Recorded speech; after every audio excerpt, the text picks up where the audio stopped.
बिस्मिल्लाहिर्रहमानिर्रहीम। Last time हमने flow chart समझा था सिलेक्शन कंट्रोल स्ट्रक्चर के बारे में। ठीक है, अगर आपको याद हो तो मैंने ये फ्लो चार्ट जो था सिलेक्शन कंट्रोल स्ट्रक्चर के बारे में ये आपको डिटेल के अंदर समझा दिया था कि ये कैसे काम करता है सिलेक्शन कंट्रोल स्ट्रक्चर।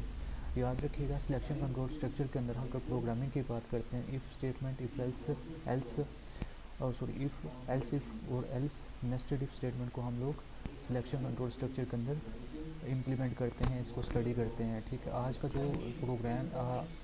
का जो लेक्चर है वो यही है कि हमने जो लास्ट टाइम एक सिंपल सा प्रोग्राम के एग्जांपल को समझा था, आज हमने क्या करना है, प्रोग्राम के अंदर टैब को ओपन करेंगे और उस चीज़ को इम्प्लीमेंट करेंगे। ठीक है, तो टैब को मैं ओपन कर लेता हूँ। टैब को ओपन करने के बाद मैं क्या करता हूँ, मैंने एक वेरिएबल क्रिएट किया इंटीजर मार्क्स।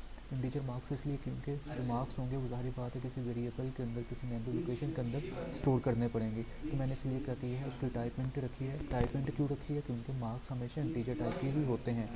ठीक है, या फ्लोट भी रख सकते हैं आप, लेकिन इंटीजर का है जो है, मैं पूरे मार्क्स ले रहा हूँ इसलिए इंटीजर टाइप उसकी रख रहा हूँ। ठीक है, एक मैसेज प्रिंट किया जा रहा है, print F enter your marks. ठीक है, अब अगर मैं इस चीज़ को ख़त्म करता हूँ कि फ़िलहाल, तो इस चीज़ को मैं एक्सिक्यूट करूँ तो मुझे क्या मिलेगा, मुझे जस्ट यहाँ पे एक छोटा सा मैसेज मिलेगा, प्लीज़ एंटर योर मार्क्स। अभी तक मैंने मार्क्स लिए नहीं है, ना ही किसी मेमोरी लोकेशन के अंदर उसको स्टोर किया है। मैं क्या करूँगा,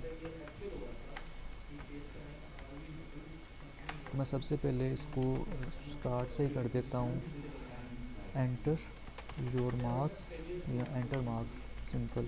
जो भी मैसेज आप प्रिंट करना चाहते हैं वो करते हैं यहाँ पे। उसके बाद स्कैनएप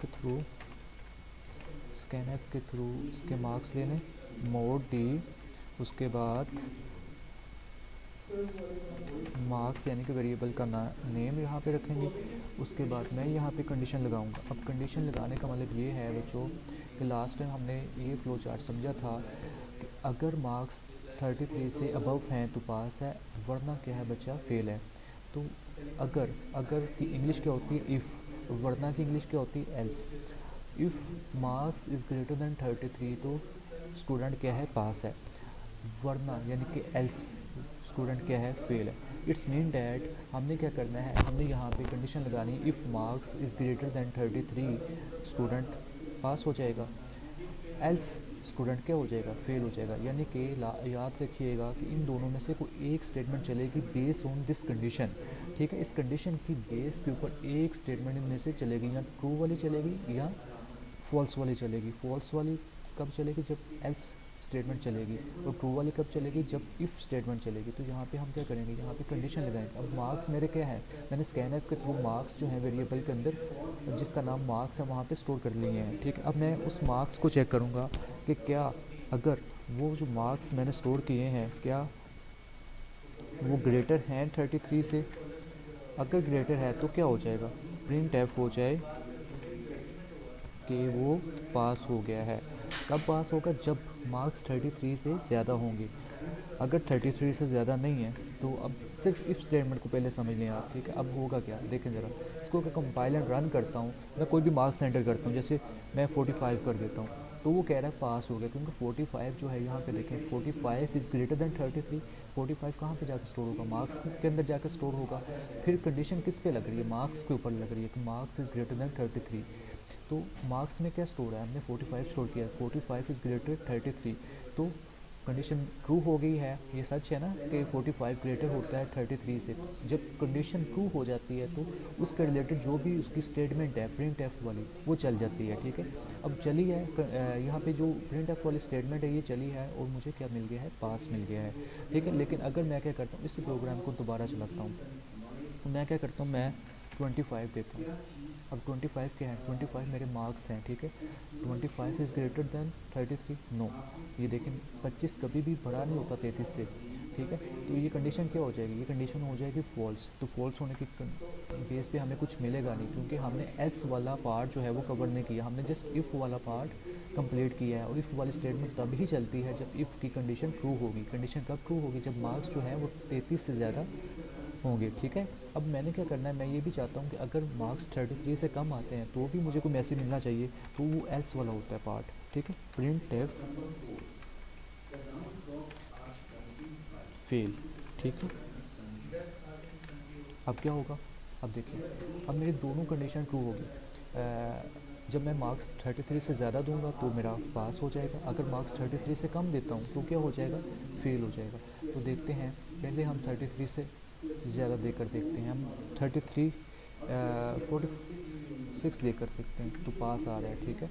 यानी कि वो इफ़ वाला पार्ट कवर कर रहा है। याद रखें मैंने यहाँ पे क्या बताया था कि दोनों में से कोई एक स्टेटमेंट चलेगी, या फेल वाली या पास वाली। पास वाली कब चलेगी, जब इफ़ की कंडीशन ट्रू होगी। फेल वाली कब चलेगी, जब एल्स की कंडीशन ट्रू हो जाएगी। जब इफ़ की कंडीशन फॉल्स होगी तो एल्स वाली चलती है, अदरवाइज एल्स वाली कंडीशन नहीं चलती। कौन सी चलती है, इफ़ वाली ही चलती है। तो यहाँ पे इफ़ की कंडीशन, अब जो हमने मार्क्स दिए थे यहाँ पे अगर देखें, if marks is greater than 33, तो हमने मार्क्स क्या दिए हैं, 46 दिए हैं। तो 46 जो है वो ग्रेटर है 33 से, तो इफ़ वाली कंडीशन क्या होगी है, ट्रू होगी है। तो इफ़ वाली कंडीशन के आगे जो भी स्टेटमेंट है उसकी वो एग्जीक्यूट होगी, एल्स वाली एग्जीक्यूट नहीं हुई। क्योंकि हमने स्टडी किया था कि सिलेक्शन कंट्रोल स्ट्रक्चर के अंदर कोई एक स्टेटमेंट चलती है, या तो वो ट्रू वाली चलती है या फिर वो फॉल्स वाली चलती है। यहाँ पे कंडीशन ट्रू है तो ट्रू वाली चल रही है, फॉल्स वाली नहीं चली। अब हम क्या करते हैं, हम दोबारा से जाते हैं, इसको दोबारा से एग्जीक्यूट करेंगे। तो यहाँ पे मार्क्स जो है 25 दे देंगे। 25 देने से क्या होगा, देखें ज़रा, 25 देने से मेरे मार्क्स 25 हो जाएंगे। If marks is greater than 33, marks क्या है 25 इज़ ग्रेटर दैन 33, तो ये क्या हो जाएगा, कंडीशन फॉल्स हो जाएगी ना, क्योंकि मार्क्स जो है 25 कभी भी 33 से बड़ा नहीं होता। तो यहाँ पे तो वो कंडीशन में ये कह रहा है कि मार्क्स इज़ ग्रेटर दैन 33, तो ये कंडीशन हो जाएगी फॉल्स, क्योंकि मार्क्स मैंने है 25 और 25 इज़ नॉट ग्रेटर दैन 33। जब ये कंडीशन फॉल्स होगी तो वो कहाँ पे आ जाएगा, वो एल्स पार्ट में आ जाएगा। और एल्स पार्ट में क्या है, फेल, और फेल वाली स्टेटमेंट को एग्जीक्यूट कर देगा, ठीक है जी। तो ये हमारी इफ़ एल्स स्टेटमेंट होती है जो इस तरह वर्क करती है कि किसी कंडीशन की बेस के ऊपर कुछ स्टेटमेंट ने चलना होता है, कुछ ने रिजेक्ट हो जाना होता है। तो यहाँ पे क्या था, यहाँ पे हमने यही स्टडी किया है, यही चीज़ देखी, इसकी इम्प्लीमेंटेशन भी देखी कि कैसे ये काम करता है सिलेक्शन कंट्रोल स्ट्रक्चर। आज के लिए इतना काफ़ी है, नेक्स्ट लेक्चर के अंदर हम इसके रिलेटेड कोई दूसरा प्रोग्राम भी समझेंगे ताकि आपको इसकी अच्छी अंडरस्टैंडिंग हो जाए। अभी के लिए अल्लाह हाफिज़।